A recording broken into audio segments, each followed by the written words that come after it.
See, I will create new heavens and a new earth. The former things will not be remembered, nor will they come to mind. But be glad and rejoice forever in what I will create. For I will create Jerusalem to be a delight and its people a joy. I will rejoice over Jerusalem and take delight in my people. The sound of weeping and of crying will be heard in it no more. Never again will there be an infant who lives but a few days, or an old man who does not live out his years. The one who dies at 100 will be thought to be a child. The one who fails to reach 100 will be considered a curse. They will build houses and dwell in them. They will plant vineyards and eat their fruit. No longer will they build houses and others live in them, or plant and others eat.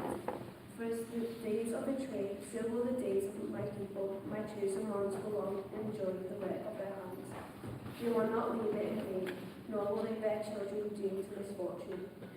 For there will be a people blessed by the Lord, and their descendants with them. Before they call, I will answer. While they are still speaking, I will hear.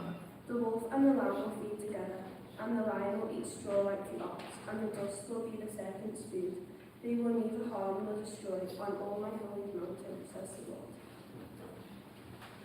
Well, it is that time of year when you probably have some time set aside over the next few weeks to watch some of your favourite Christmas movies. It's even a topic that has made it onto our weekly question as the kids went out. I don't know if you were chatting about what your favourite Christmas movie was.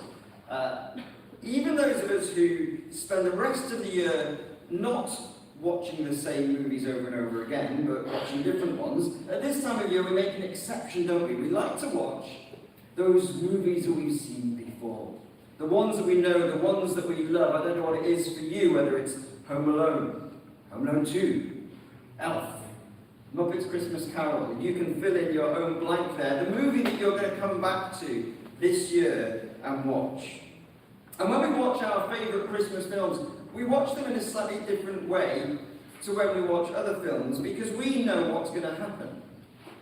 We don't watch those films not sure about what's going to happen. We don't feel the tension quite so much. We don't have that anticipation of how it will unfold. We know. Maybe you know your favourite Christmas film scene by scene. Maybe you even know the quotes from it. But you certainly know how it's going to end. We're not watching them fresh with anticipation, but we still enjoy them because we like repetition. And it can feel like that sometimes with the Christmas story. We get to this time of year and we know the Christmas story. Even if you haven't been brought up in a Christian family, it's likely that you've come across it somewhere or another. We know the Christmas story and it doesn't catch us by surprise. We're not reading the Christmas story with anticipation, unsure about how things are going to unfold. We find it very hard to put ourselves in the sandals of Mary and Joseph, hearing that a baby is going to be born but not knowing how and where. You and I know how the story ends. Is Christmas for you more about enjoying the repetition than enjoying a sense of anticipation? See, in years gone by, Christians have used the weeks leading up to Christmas not so much to repeat the story they know, but to anticipate the bits of the story that haven't yet happened. If you go to a carol service, you'll hear bits of the Bible read that are Old Testament prophecies from long before Jesus, and they promise Jesus will be born, or where he'll be born, and we say, that's fulfilled. But there's a lot more than that. And there's a lot more to the story that hasn't yet happened. There is more that we can look forward to. And I want to encourage you this Christmas to celebrate less with repetition and more with anticipation. To look forward to the things that are yet to happen. To look forward to the story that has yet to be revealed. And the story that we've sort of caught up with. The story that we are part of now. At this period when we enjoy that, it's called Advent. And that's our mini-series this week and next week. We're going to be looking to the things that will happen, not that are fulfilled when Jesus came the first time, but what will be fulfilled when he comes the second time. And this week, we're looking at a part of the Bible that tells us when Jesus comes a second time, what life will be like. And it's appropriate at this time of year because it reminds us that we don't know or we haven't experienced yet the end of the Christmas story. Christmas is only the beginning of a story that's still unfolding. Christmas is only the beginning of the story that you and I are part of. And today we'll see where that story is going to end. And we're going to be glad and celebrate that Christmas is not just a repetition of an old story, but the beginning of one we've got to look forward to. So have a look at the passage in Isaiah chapter 65. There's a man yawning because he's bored of the film, so I forgot to put that one up. Have a look at Isaiah 65. These are the words of a prophet, the words of God through a prophet, some 700 years before Jesus was born. And he looks forward to a time at the very end of the story. And interestingly, in this passage, it shows that all the things that most burden our hearts, the very things that most grieve our souls, notably are gone. He says in verse 17, "See, I will create a new heavens and a new earth." It's clear that the end of the story is something new and wonderful and different. It says the former things will not be remembered, nor will they come to mind. It'll be something totally different. I'm not too sure how literal to take that. I don't know that it means we'll have no memory of anything in the past, as if we won't ever be ourselves. I don't think it's quite like that, because Bible prophecy and poetry uses poetic language. I think it means that the way of the world here and now won't be the way of the world then. And the things that stung us, that troubled us, that pained us and grieved us today will be like a distant memory. I was, when I was 3, I was in a little garden party in my back garden, and I think I dropped some jam on my knee, I think. And a bee came along for the jam, and the bee stung me on my knee. I was 3 years old, and I can tell you that that bee sting no longer stings. I can also tell you that the memory of it doesn't upset me. I was quite upset at the time, but I'm not really that bothered about it now because I've grown. So long has passed that the pain of the physical injury and the pain of the trauma of everything I went through, I remember, but it's not anything to me now. In fact, I don't even know what day of the week it was. I don't know what I was wearing. I don't know who I was with. I do know that my parents were kind and gracious and loving towards me. I have a memory of that. But the rest of it is just more like a dream I'm struggling to remember. I think that's the sense here. God will do something that I don't think we'll forget our life now, but that everything that stung us will not still sting. Because, verse 20, "Never again will there be in it an infant who lives but a few days, or an old man who does not live out his years. The one who dies at 100 will be thought to be a child, and the one who fails to reach 100, they will be considered accursed."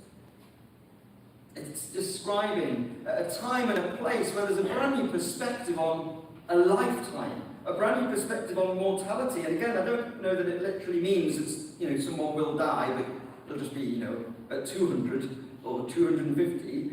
I think it's saying that the concept of mortality, the concept of what a lifetime is, will be vastly different. 100 years won't be a lifetime, it will be a blink. And again, the former ways are not remembered. Things then don't work like they do here, so no wonder verse 19 says the sound of weeping and of crying will be heard in it no more. Because this is something that stings hard now.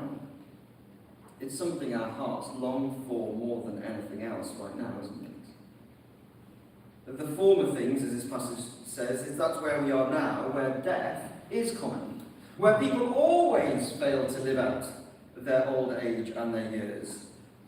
It is part of human experience. You'd have thought that as human beings we'd have gotten used to it now. It's something that we in our generation, and in every generation, and in our culture, and in every culture, we have to deal with death. People will die, we know that.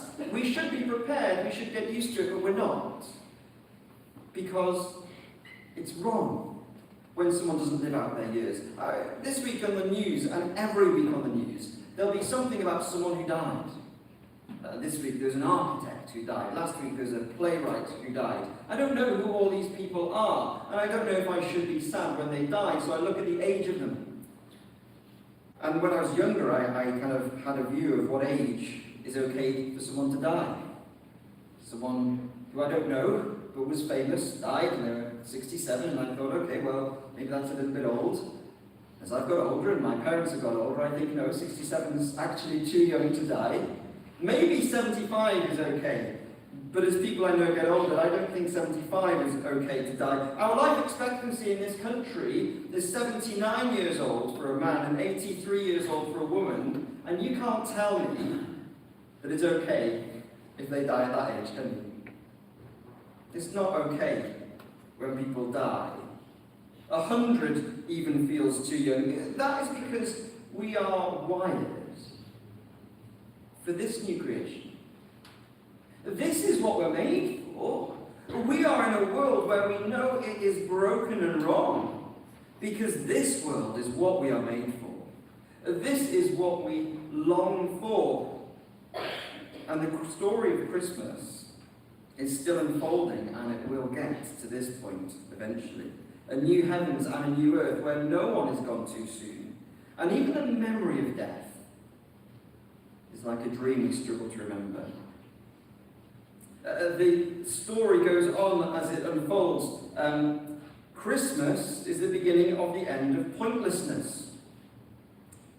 I didn't say my first point, hopefully you saw it on the slides. Christmas is the beginning of the end of death, and Christmas is the beginning of the end of pointlessness. At Christmas time we sing this hymn, Once in Royal David's City, and it ends with this line, where like stars his children crowned, all in white shall wait around. Now it's old-fashioned language to mean serve, but it comes across as though heaven is, again, quite boring.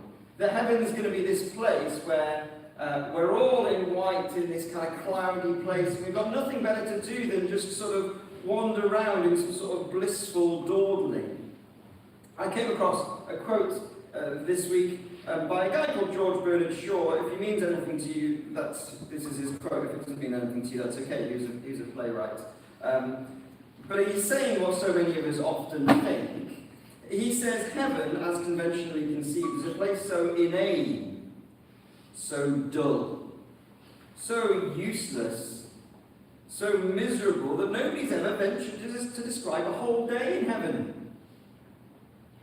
Though plenty of people have described a day at the seaside. Can you describe how wonderful a day in heaven will be? Or does it come across as some blissful dawdling? Some waiting around in robes but nothing really to do? We often think that in this life, in this world, there is adventure. In this life, there is meaning. In this life, there's purpose. We do things, we build and we create. But what's it going to be like then? It's just going to be all pointless. Well, that's not true. It's actually the other way around. Have a look at verses 21 and 22. The new heaven and new earth is the beginning of the end of everything pointless that you and I do. It says they will build houses and dwell in them. They will plant vineyards and eat their fruit. No longer will they build houses and others live in them, or plant and others eat. If you think about it, what we do now is pointless. What we do then will be fruitful. Now we are trapped in a cycle of futility, and maybe that sounds a bit morbid and cynical to you, but you just need to play out how your life goes. Think about what on earth we are doing here. The budget came out earlier this week, or last week, whenever it was. The budget that tells you that everything that you earn Every time you look at your payslip, even more of what you earn is going to go somewhere else. So they can pay for a high-speed railway that never gets finished, or to pay for expenses of MPs so they can eat at fancy restaurants and give each other fancy gifts while you work and earn it. If you're a student, you're studying and revising, and you'll sit exams so that you can get a job, so that you can pay back the money you borrowed to study and revise and sit exams. But you'll get the job and you'll save up for a pension, but then the bank will collapse. You'll think long term, you'll go into your middle ages and older, saving up money to put your kids through university, only to find that money is spent to give them and 200 others a degree, and there's only 20 graduate jobs. You'll get to the top of your profession just in time for you to retire. You'll retire with plans to see the world, but you'll spend more time in doctors' waiting rooms and at funerals than taking in the sights. The words of Isaiah, you'll build houses, but other people are going to live in them. We are planting vineyards, and other people are eating their fruit. It's quite a kind of trendy thing, the kind of green offsetting a carbon footprint in green way where you plant a tree.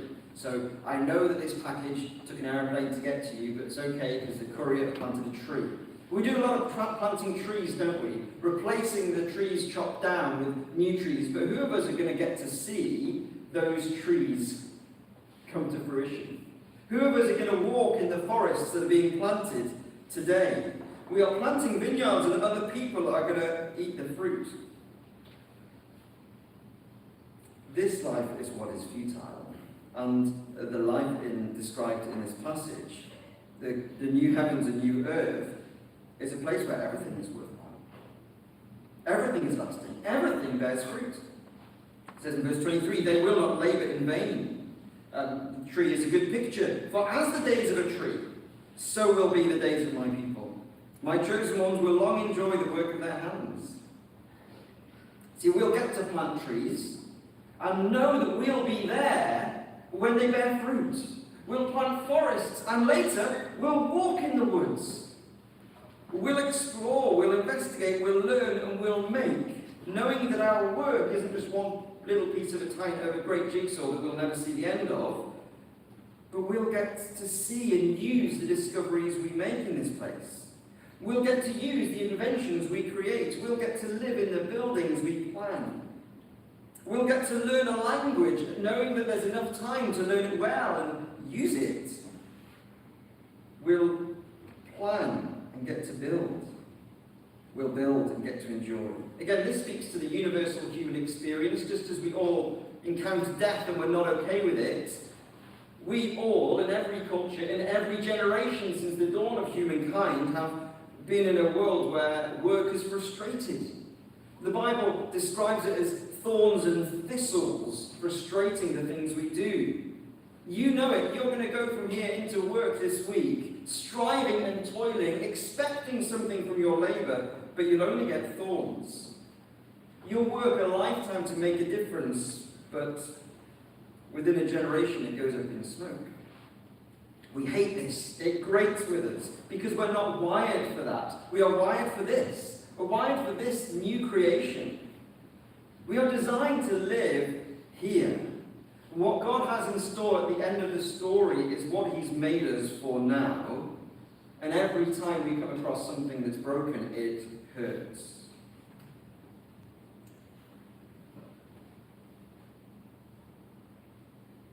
And just in case all of this sounds a bit wishful thinking, let's go back to the Christmas story, because Christmas is the beginning of the celebrations. There's a famous story called The Lion, the Witch, and the Wardrobe. It's a story that often children might be read. It might be read to them. It's a fantasy story set in another world. But what happens is 4 children are taken into this fantasy world, this other world where it's under a curse. Because it's winter all the time. And everyone in the world is miserable because it is winter, because there is someone who's put a curse on the world. The White Witch has put a curse on the world. And there's a moment in the book where there's a rumour going round that Aslan, who is the saviour figure, the one who created it in the first place, is coming back. And they say Aslan is on the move. Now that's nice, it's wishful thinking, but will it really happen? When you only hear this tale, this legend of Aslan, who knows what's going to happen? And maybe you read Isaiah and think, well, who knows if this is really going to happen? But in the story of The Lion, the Witch and the Wardrobe, they know that Aslan is near because the winter starts to turn to spring. The frost begins to melt.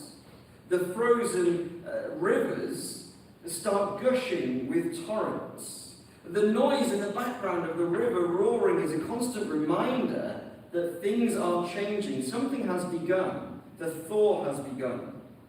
The old order of things is passing away. And actually, most of the book is set in an in-between time. The White Witch, the one who's causing this, she's still around for most of the book. She's still up to no good.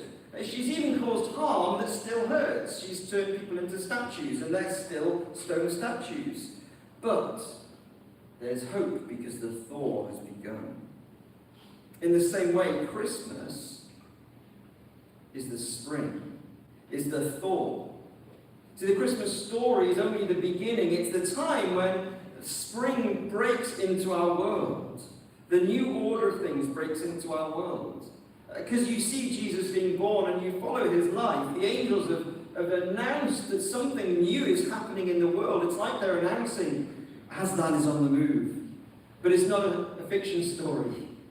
They say the Creator has come. The Saviour has come. And we find that Jesus enters the world, breaking in this world where it says never again will there be an infant who lives but a few days.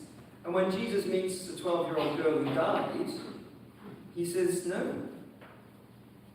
No. That's not happening in my world. She's asleep. And he picks her up by her hand. Jesus is breaking in a world where they will not labour in vain. So when he finds that his disciples have been fishing all night and caught nothing, he says, no, that's not happening. Throw your net out again. And then the boat nearly sinks because of the catch of fish they have. See, Jesus begins the rest of the story. He is breaking into our new world. He's breaking into our old world with this new world. Just like the children in Narnia knew that once the thaw had begun, so we know with Christ's birth and his life, God is doing something new. Spring has come, summer is inevitable. To know this hope of the deeply satisfying, joyful new heavens and new earth, we can know it certainly is coming. That's something I really want you to think about if you're not a Christian. I can tell you that Jesus was certainly born, and he certainly lived 2,000 years ago.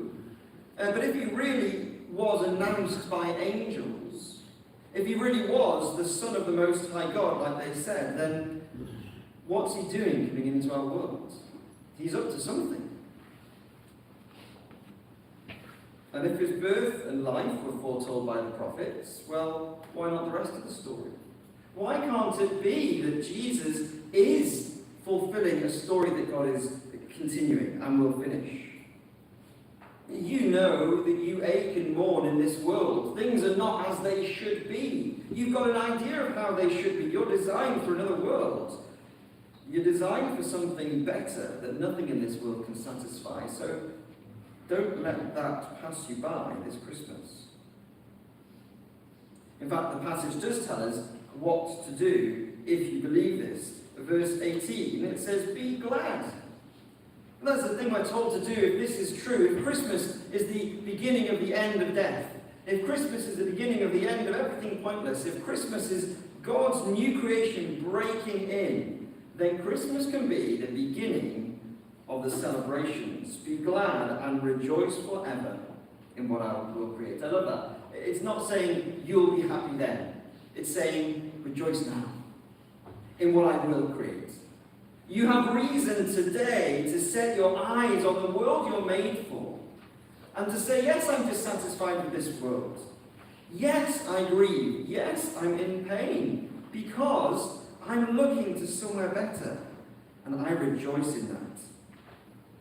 That's what Advent is all about. Not repeating the same old story, but celebrating what we're looking forward to. The song Joy to the World is a classic Christmas song, and there's a verse in it that we don't always sing. And it goes like this: no more let sins and sorrows grow, nor thorns infest the ground. That's the language of this futile life. He comes to make his blessings flow, far as the curse is found. Where we find death reigns, the curse is. Where we find futility and frustration reigns, the curse is. But no more let sorrows grow, because Jesus has broken into the world to spread his blessings as far as those things are found.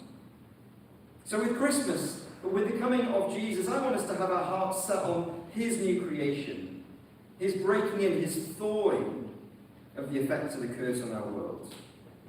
He comes to make his blessings flow. Advent is about anticipating his blessing flow over the grief of death. His blessings flow over the despair of futility, over sickness, over work, over conflict. Wherever the thorns of the fall pierced you, Jesus came to break in with this hope of new creation. So yes, sing joy to the world. Because Christmas isn't like watching your favourite film on repeat, a feel-good festivity where you repeat all the bits you like. But I'm glad if you do like it, and it's good to remind ourselves, but it's not just about a feel-good festivity. It's less repetition and more anticipation of how God's promises will all unfold. It's about anticipating and seeing the spring before the summer of his new creation. So be glad and rejoice forever in what I will create. For I will create Jerusalem, that's the place where we live, to be a delight, and its people a joy. I will rejoice over Jerusalem and take delight in my people. The sound of weeping and of crying will be heard in it no more.